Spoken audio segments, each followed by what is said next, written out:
And we're here at Bikes episode number 1, and today I have a special guest. His name is Ollie Blake. He's a good friend of mine back from my ski racing days. And right now we're here at SFU, Simon Fraser University in British Columbia, Canada. And Ollie is a Ph.D. Student, and he's studying muscle patterning. And so he's going to take us through how he goes about studying his passion interest and his passion goals, which are kinesiology. So here we are with Ollie Blake. Yeah, so this is where we do our research. I've been doing research on cycling and muscle recruitment in cycling. We take guys like Ben here and throw them on bikes like this guy here, and we see what the muscles are doing while he's cycling. We have a whole bunch of tools at our disposal. One we use here is the ultrasound.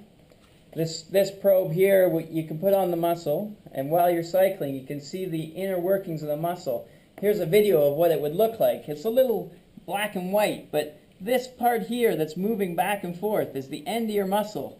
And as your muscle contracts, like if I do that with my bicep and it shortens, you can see it shortens, the end of it moves, and that's what's happening here on the screen.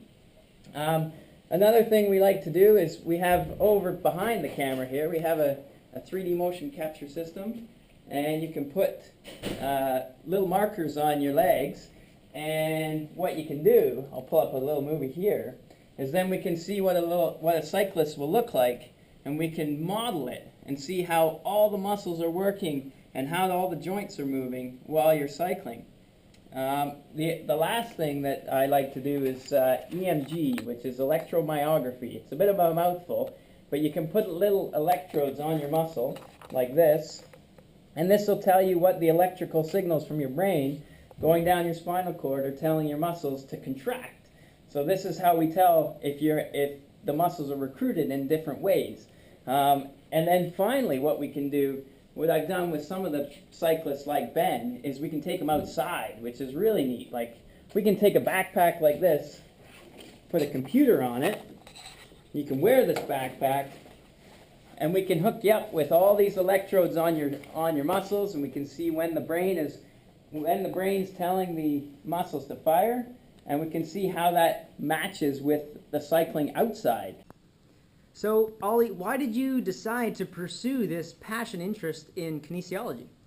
Well, I've always had a background in sports, and I love sports. And I did an undergraduate degree in mathematics. I love math, I love sports, and this seemed like the best lab to match the two, because we do a lot of math, we do a lot of physics, but we apply it to something like cycling. You never thought that your math would be and your science would be applicable to sport, but the two go hand in hand really well. There's so many opportunities out there, and there are going to be some tough times, but you can find some fun things to do, especially in school and in sport, and the two go together really well. Cool. Thank you so much for your time, Ollie. We'll see you soon. All right.